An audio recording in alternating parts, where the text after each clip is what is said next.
Olá e boas-vindas a mais uma análise. Bom, vamos direto ao ponto. Hoje, a gente vai fazer um mergulho profundo num dos momentos institucionais mais complexos e tensos da história recente do Brasil, os eventos do 8 de janeiro de 2023. Mas olha só, a gente não vai ficar apenas recontando o que aconteceu naquele dia, tá? Como analistas políticos e jurídicos, nós vamos dissecar o verdadeiro cabo de guerra que se formou entre as nossas instituições logo depois. De um lado, você tem uma resposta histórica super severa do Poder Judiciário, e do outro, uma manobra bem direta do Poder Legislativo para mudar as regras do jogo. É um estudo de casos simplesmente fascinante sobre os limites do poder do Estado. Para a gente entender toda essa dinâmica, nossa rota de hoje vai ser super direta. Primeiro, o caminho que levou ao ataque, depois, o próprio 8 de janeiro, a resposta do Judiciário, os crimes contra o Estado, a reação do Legislativo e, por fim, o impacto prático de tudo isso nas condenações. Então vamos lá. Parte 1. O caminho até o ataque. A cronologia da crise. Sabe, é absolutamente fundamental a gente entender que aquele ataque não surgiu do nada, tipo em um único fim de semana. A cronologia documentada pelas investigações afasta totalmente a ideia de que foi um incidente isolado. As apurações traçaram uma linha do tempo clara que volta lá para 2021, com reuniões envolvendo o então presidente da República, ministros e militares questionando abertamente o sistema eleitoral. E aí a gente avança para o segundo turno das eleições, em outubro de 2022, onde relatórios apontam a mobilização da Polícia Rodoviária Federal. Em dezembro, a tensão escalou de vez para atos de vandalismo em Brasília, incluindo a descoberta daquele plano de colocar uma bomba perto do aeroporto internacional. Tudo isso, somado às minutas golpistas e àquele chamado Plano Punhal Verde-Amarelo, pavimentou o caminho para a invasão que o mundo inteiro assistiu em janeiro. Certo? O que nos leva à parte 2. 8 de janeiro de 2023.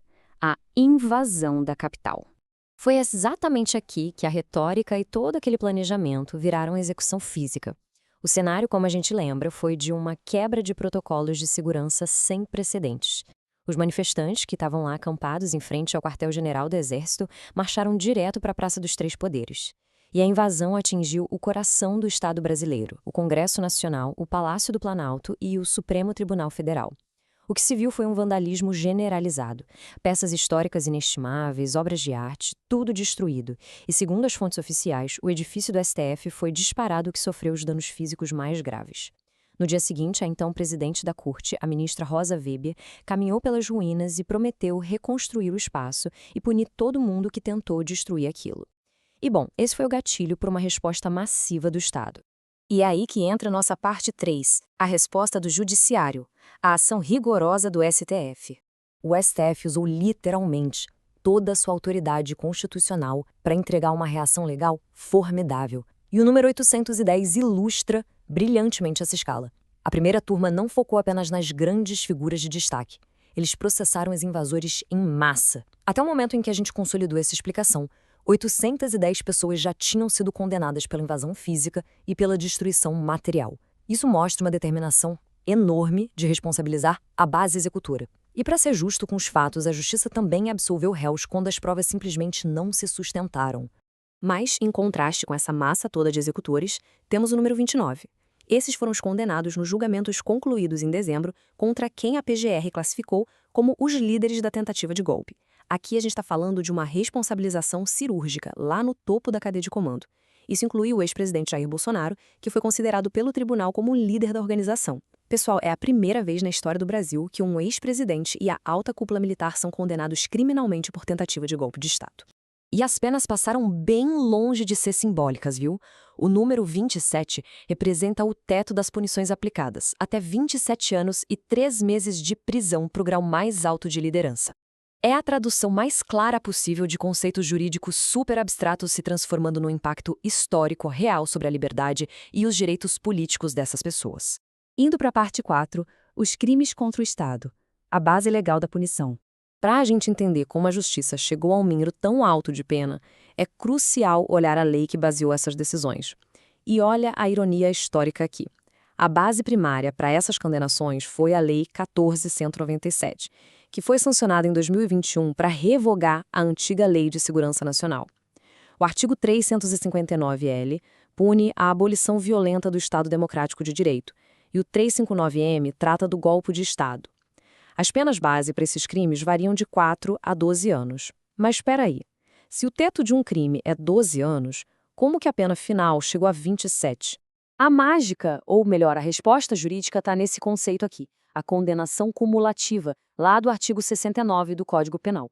O judiciário entendeu que cada ato cometido, o golpe, a abolição violenta, o dano ao patrimônio, a associação criminosa, foi um crime autônomo, então eles aplicaram a matemática cumulativa. Eles basicamente somaram a pena de cada crime, um por um, numa calculadora penal, para chegar àquele total massivo de mais de 27 anos. Foi uma engenharia jurídica clara, desenhada para maximizar a punição. E agora entramos na parte 5, a reação do Legislativo, o PL da dosimetria. É exatamente aqui que o tabuleiro político vira de cabeça para baixo.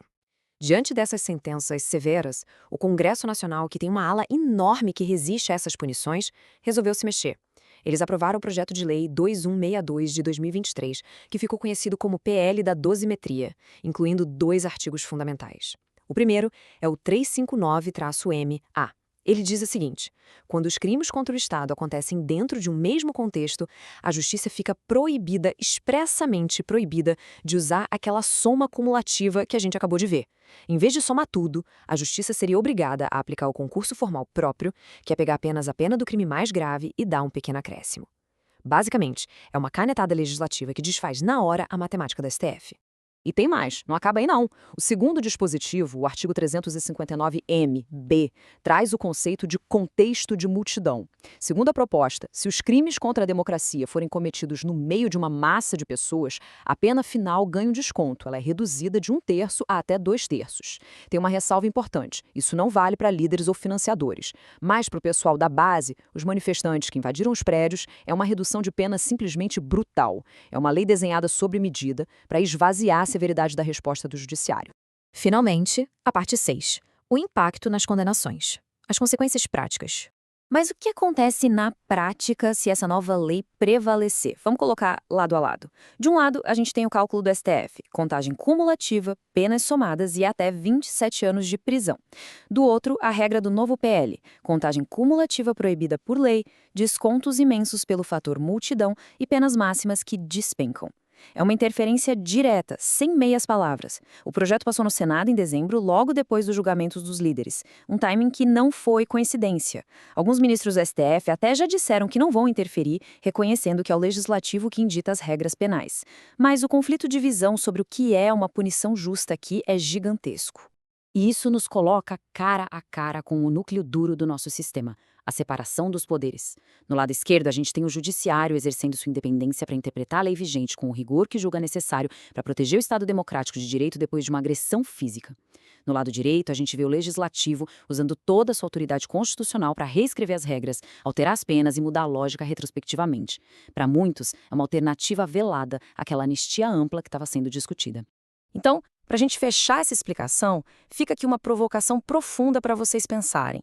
Numa democracia, quando a nossa mais alta corte condena indivíduos por ameaçarem a República, usando as leis daquele momento, e logo em seguida o Congresso vai lá e muda a régua que mede essa punição, quem, no fim das contas, tem a verdadeira palavra final sobre a defesa do Estado?